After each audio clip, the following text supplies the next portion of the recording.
live stream segment of Mikasa Sukasa, and I am, of course, as always, your humble host, Niko House. I want to thank everybody who has been tuning into all the videos. I don't know if you all are just now joining in, or if you're listening to this live stream after it has been recorded and archived.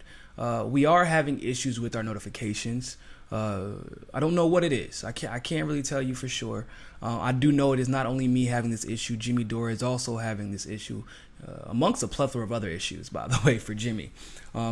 But please make sure you hit the notification bell. Make sure that you're coming back and checking to see if a notification has gone out. Because like I said, there are videos that I've posted. This is probably my 6th video in 2 days. Some people have only gotten 1 notification. Some people have only gotten 2 notifications. Not a single person who subscribes to all of the notifications has gotten all of them. Not a single person. And I've been asking around a lot. I obviously subscribe to myself to see how the notifications are going out. I only got 2 out of 6. And I didn't get the live stream notification. So I doubt that most of our subscribers got the live stream notification as well. So it's a little depressing, but so make sure you share this video, and we'll go ahead and get started. So for those of you who are unfamiliar with this super intelligent, Bari Weiss, the New York Times journalist who has been made famous on Joe Rogan. Now, a lot of people get famous on Joe Rogan for a lot of different things. Some of it good, some of it bad. Bari Weiss got famous for potentially being the stupidest guest Joe Rogan has ever had. And that's saying something, because Joe Rogan has had Candace Owens on. And although she made a fool of herself, at least she knew what words meant. Now, Bari Weiss went on Joe Rogan, and being a New York Times journalist, indulged in the whole Tulsi Gabbard conspiracy theories. All of them. She basically tried to hit all of them. But the one that she took favor to was the Assad conspiracy, right? Now, Joe Rogan loves Tulsi, spoke very complimentary of Tulsi. They had a fantastic interview together. And he was like, oh man, yeah, I really like Tulsi. And Bari was just, couldn't believe it. She's, oh my God, really? You like Tulsi? Well, how could you like her? And he's like, I mean, because she's cool. She seems to be on the right side of the fence. She's progressive, etc., etc., etc., down to earth. She was like, but like Tulsi is an Assad toady. And Joe was like, well, first of all, what are you trying to say? What do you mean in a toady? Because she met with him? Yeah, she's a toady. And when Joe, in only a fashion that Joe really could do, Joe said, what does toady mean? What exactly does that mean? She was like, I don't know. I think I used that right. This is Bari Weiss said this. New York Times journalist. And once again, of course, the only reason she's echoing any of these thoughts is because that's what she hears in her echo chamber, that is the New York Times. That's why. That's why she says this stuff. So it is clear to me that Bari Weiss is being propped up as an element of the establishment. I think her going on Joe Rogan was supposed to be like her coming out party, so that people in the independent community could take her seriously. And instead, she goes on and makes a fool of herself. So, of course, if you are going to go on Joe Rogan, and you're supposed to be this established New York Times journalist, this columnist, she bragged about herself. I'm a columnist for the New York Times. You know, with all that credibility, you totally nosedive. So it only makes sense that right after you nosedive, you get an invite on The View.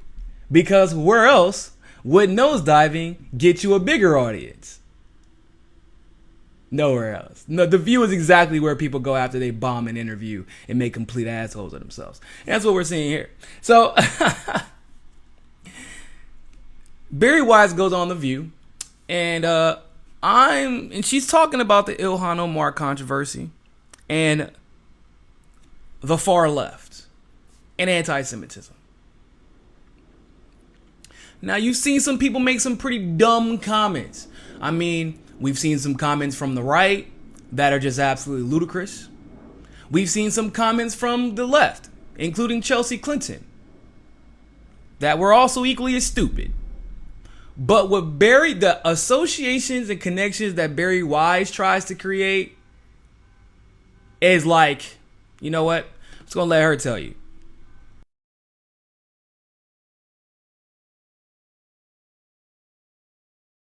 With tiki torches, or you hear the Pittsburgh killer writing on social media, all Jews must die. That's very obviously eliminationist. The problem with anti-Semitism from the far left is that it oftentimes is smuggled into the mainstream under the guise of progressive values. So it says about itself, I'm just standing up for the downtrodden Palestinians, which they are. I am just standing up for justice. I'm standing against racism. And so that kind of language is a siren song, including to Jews, 75% of whom vote for Democrats. And so that's the problem with it, is that it's not as easy to spot, oftentimes because it says, we're just about criticizing Israel. In the case of Ilhan... Nancy Pelosi shut it down? Nancy Pelosi shut it down very aggressively with Ilhan Omar. The problem is that she still has a spot on the right. Congressional Foreign Affairs Committee.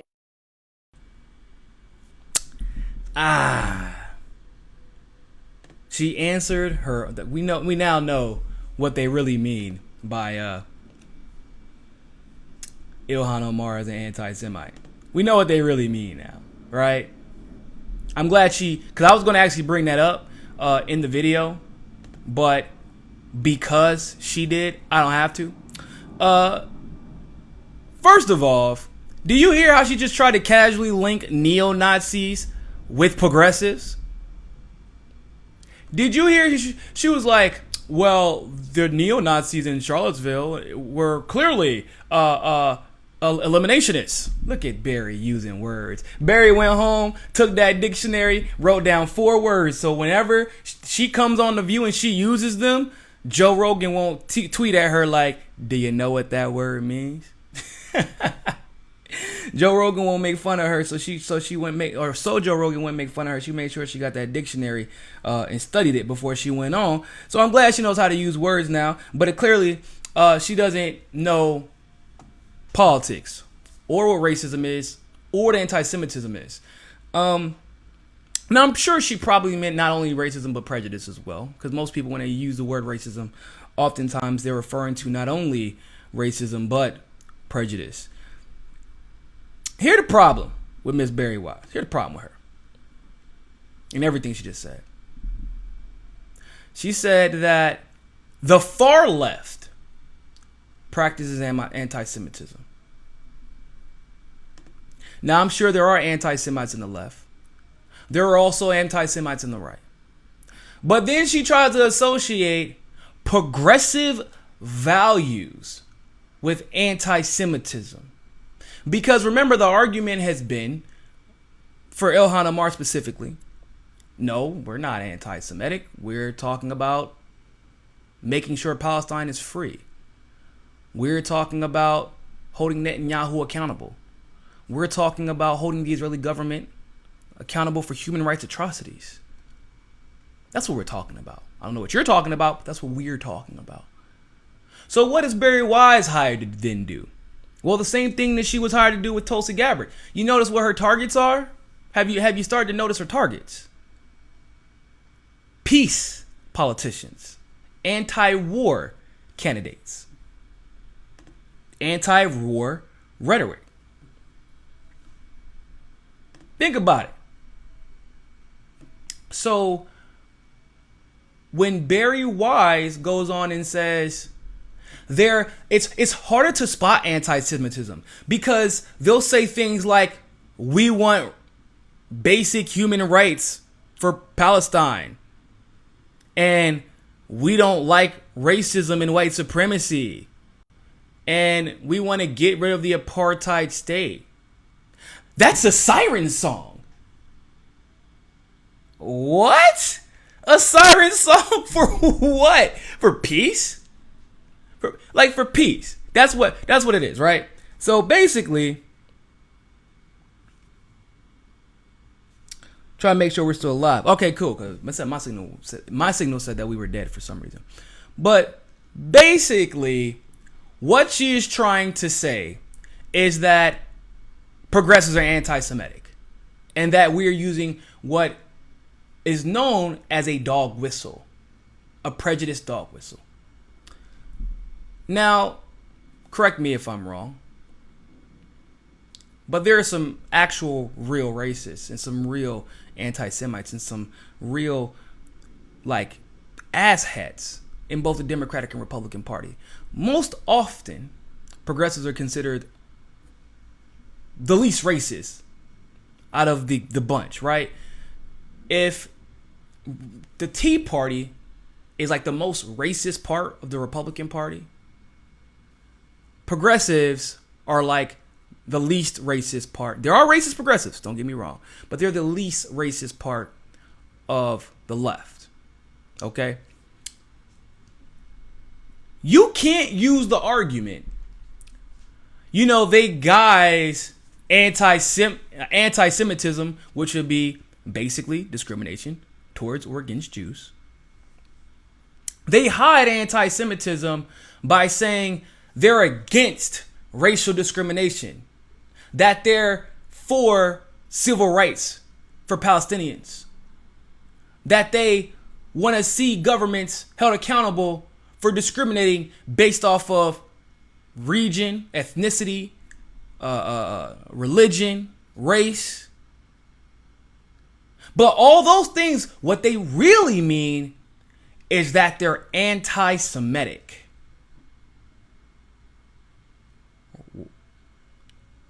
So what about the Jewish people who say the same thing? I'm just trying to understand. Because last time I checked, Bernie Sanders is Jewish. Bernie Sanders called out Netanyahu for his human rights atrocities that he's committed over the last couple of years as well. I mean, not only Bernie Sanders, but honestly, dozens and dozens of Jewish people. To my knowledge, the majority of Jewish Americans do not agree with Israel, just from a religious perspective, as far as its existence as a sovereign state and not a city within Palestine. Its existence, so let me rephrase, because somebody gonna go, oh, Niko, anti-Semitic. No, its existence as a sovereign state rather than a city, a large city in Palestine. The Jewish community has a problem with that because theologically speaking, Israel is in Palestine, first of all, not the other way around. It says that Israel is in Palestina, not the other way around. That's what the Torah says. On top of that, Jewish people are not supposed to get Israel or the land that is to be Israel until they are quote unquote redeemed by God, which many Jewish people do not believe has happened yet. But the white supremacy imperialist side says that's our land, it's ours, we take it. That's never been a thing. That's nowhere in the Torah, and I've always asked people to show it to me. No one can ever show it to me. That's not a thing. The part where Israel is in Palestina, that is a thing. So there's that. But my main point is that even Jewish people are like, what? So all the Hasidic Jews in Brooklyn who I've talked to on several different occasions, I live literally a block away, not even from them, with all the free Palestine memorabilia in their shops and on their buses and on their cars. I mean, these are Hasidic Jews.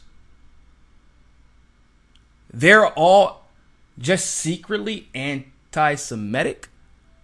So I wonder, am I actually racist? Am I racist and I didn't know? Because, I say things like I don't approve of racism. And I want African colonies to not exist anymore. I want them to be sovereign states. And I want black people to stop being shot by cops with no penalty to these cops. And maybe we shouldn't be incarcerated at a ridiculously higher rate than any other race. I say stuff like, does that mean I'm potentially, like, am I using like anti-racist rhetoric as a dog whistle for racism? Is that what I'm doing? Because I didn't know. But according to Bari Weiss, that's exactly what I'm doing. So I want to play this clip again for those of you who have not heard it. I know a lot of people are just now tuning in. I want to play this clip again for those of you who have not heard it.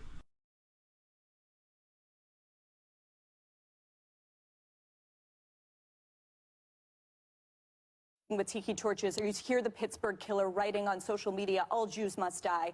That's very obviously eliminationist. The problem with anti-Semitism from the far left is that it oftentimes is smuggled into the mainstream under the guise of progressive values. So it says about itself, I'm just standing up for the downtrodden Palestinians, which they are.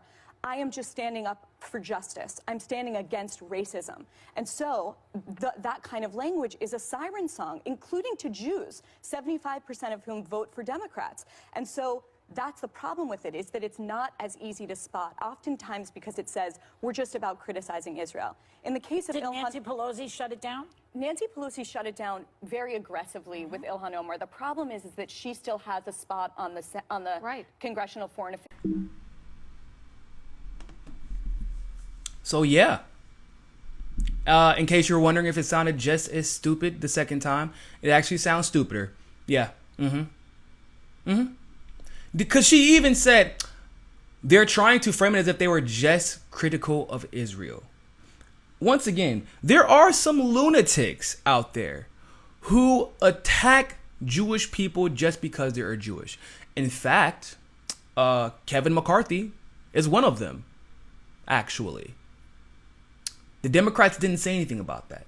Actually, neither did the Republicans. In fact, every time the Democrats or Republicans, even both, because both parties have done it, anytime that they actually attack a Jewish person, like because they're Jewish and because of the negative stereotypes assigned to Jewish people, you notice there's been no been any real backlash, no real outrage from the establishment.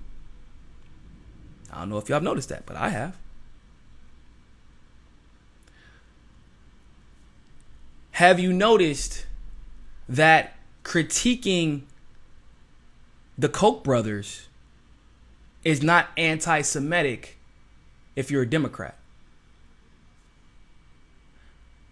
Think about that. But when we critique Soros, everybody's anti-Semitic, and they're just right-wing conspiracies, despite the fact that he's like banned from participating in any way, form, or fashion in any type of politics in several countries because he's corrupt as hell.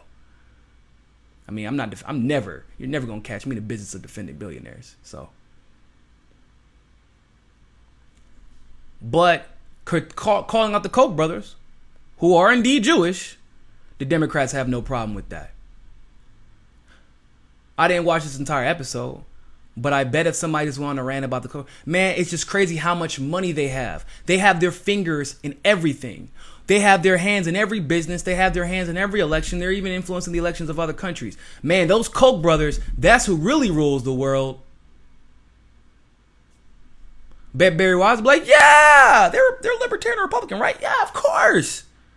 Not even realizing that although that may be true, the Koch brothers do have an undue amount of influence on our elections and elections in politics abroad. And they do have undue influence in business practices and business here and abroad as well.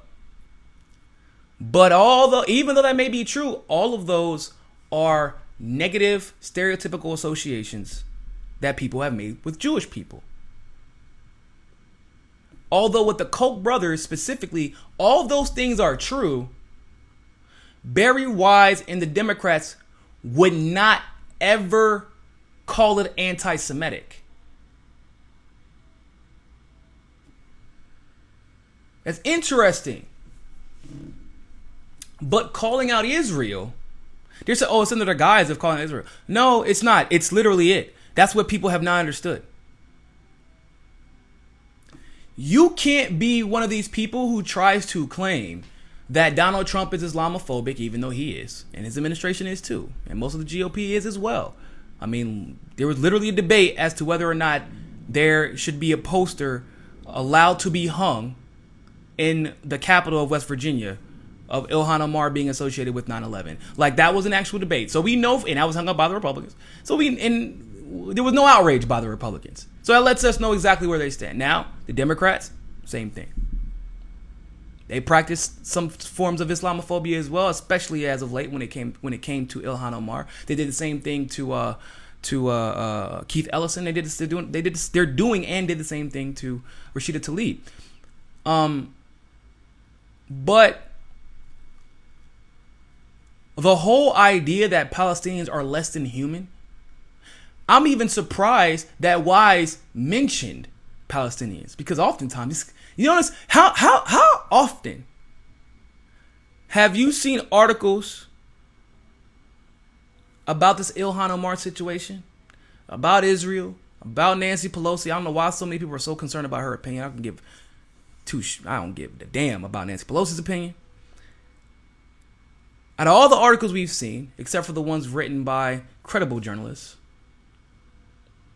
how often do we even mention or see Palestine's name even mentioned? The people of Palestine. How often do we hear them ever mentioned? The atrocities that occur in Palestine. How often are those atrocities even mentioned? See, this is there, like what she's trying to claim is a dog whistle for anti-Semitism.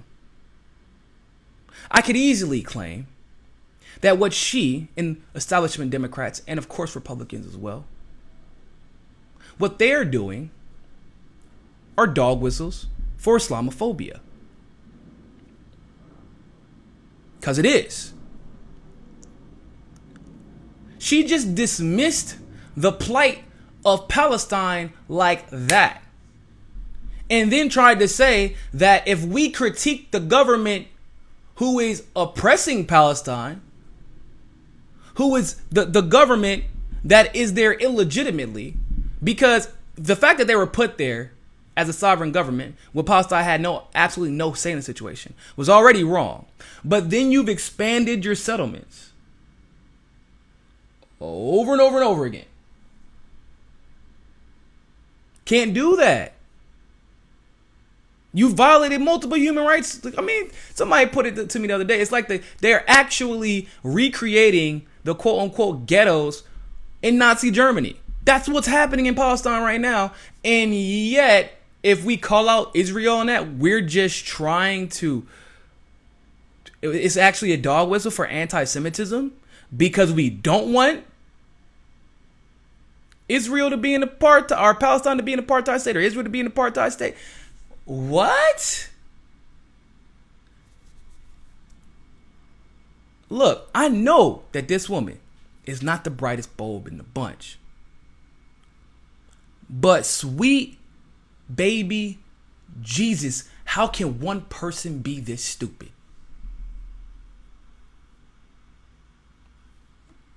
How can one person...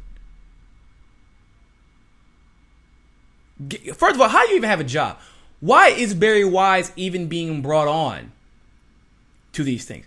That once again lets you know that the establishment will always put people, they'll plant people in the media, in interviews, to control the narrative or to dictate the narrative. Even when it sounds ludicrous. And this woman has done it twice. I can't wait to see her third interview, wherever that may be, because I'm sure she'll say something else stupid. But this is ludicrous. They're basically, do you hear what they're doing? They're trying to say, I mean, in more words or less, progressives and their values, they're actually anti-Semitic. That's the real story not being, because everybody's like, I mean, if if you have any sense of integrity or morality, you're like, what Ilhan Omar what she's saying actually isn't anti-Semitic at all. She's actually, if you ever listen to Ilhan Omar, which I'm doing another video about that, if you listen to her, she's saying the same thing about Israel as she said about Venezuela, as she said about Iran, as she said about Syria. It seems to me she's just pro-peace and pro-progressive values. So here's what you do if you're the establishment. You use this situation to your advantage. You say, good. We got a black Muslim woman calling out AIPAC. Let's totally gaslight, say that she's anti-Semitic. Now, when we have her on the ropes, here's what we'll do next. We'll plant people in the media, these assets. Then we'll link and associate progressive values, which we know Ilhan Omar stands for. Most importantly, peace.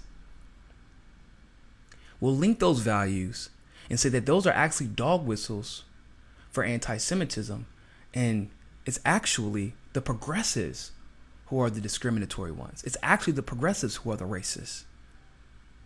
The far left, which in any other country, the far left isn't even that far left, by the way. Like, I think I would actually be considered a moderate in most countries. But that's what she's doing. She'll link. So then when Ilhan Omar speaks about something like Venezuela, or the left speaks about something about Venezuela, they're like, oh yeah, you would say that. Those are just dog whistles for, anti-Latina or Latino sentiment. We know what you really mean. Those are the same crazy people who were anti-Semitic, who use anti-Semitic dog whistles, the same ones about Israel. So your opinion about Venezuela is null and void now, because we know what you're really doing.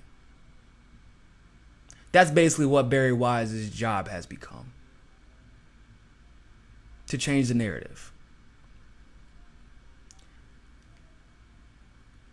It's interesting to me that on The View and these other news outlets who care so deeply about women of color until it's time to address how women of color are treated when they stand up to the establishment. It's so interesting to me that nobody has, not that I've seen, maybe y'all can correct me, but I have not seen anybody in the mainstream say, I don't want to burst y'all bubble, and I don't want to come off, as a contrarian, but ain't it kind of weird how all y'all white women are ganging up on this black woman? This Muslim woman? This Somali refugee? Y'all don't think that there's anything weird about that? Optically, it don't look right? I'm just saying, like, maybe there may be something else going on. Like, y'all might be doing the dog whistling. Just maybe. Not one of them has asked that. And it would be a fair question to ask. Whether or not you agree with that is irrelevant. The fact that it hasn't been asked. Like, I understand, like, if they said, I understand how you may view that as anti-Semitic, and that's your personal view. But would somebody be wrong for viewing the responses and the reactions? Sometimes these outrageous reactions. These outrageous reactions. Would somebody be wrong for viewing those reactions as Islamophobic? Just ask that question. See what they'll say. They'll say, no, it's not Islamophobic because we're just critiquing her stances.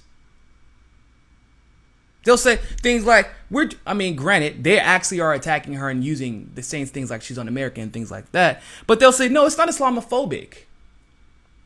Because we're just critiquing her stances. We're just critiquing her tweets. The same argument that Ilhan is using and that people are using in a legitimate fashion, they will then co-opt to say they're not being Islamophobic and then say that Ilhan's argument doesn't matter because she's still anti-Semitic. Because that's how it works. It's sad, but it's true. This is ridiculous.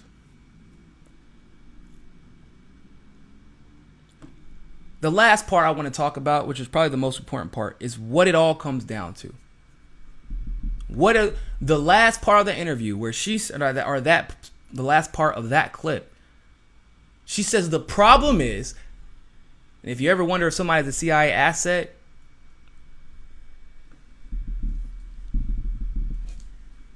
when they say all that nonsense, because at first it was supposed to be about the Jewish people.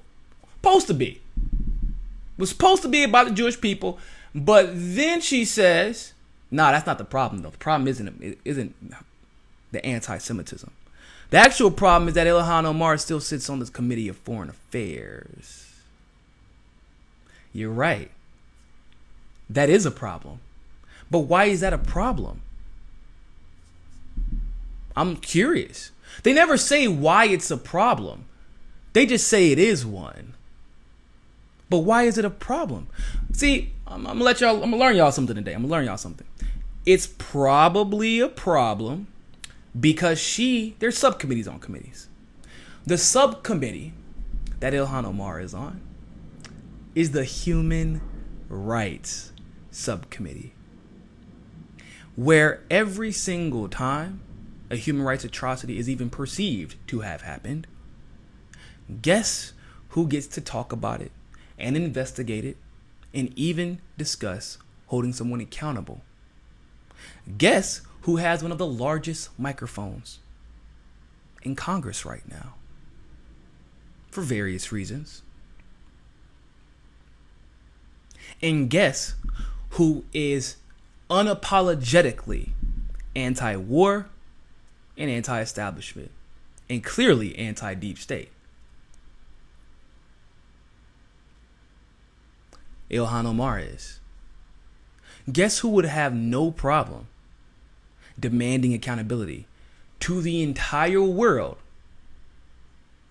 for what has taken place in Palestine? Ilhan Omar wouldn't have a problem doing that. Guess who can't be unseated? Now, they'll try to redistrict her. They'll try to eliminate her district, basically is what they'll try to do. But my guess, and this is just my guess, is that probably won't work. I mean, you'll have to do some finagling, you have to bribe some people in Minnesota, but you think that, I mean, the Somali people in Minnesota they're pretty important voters.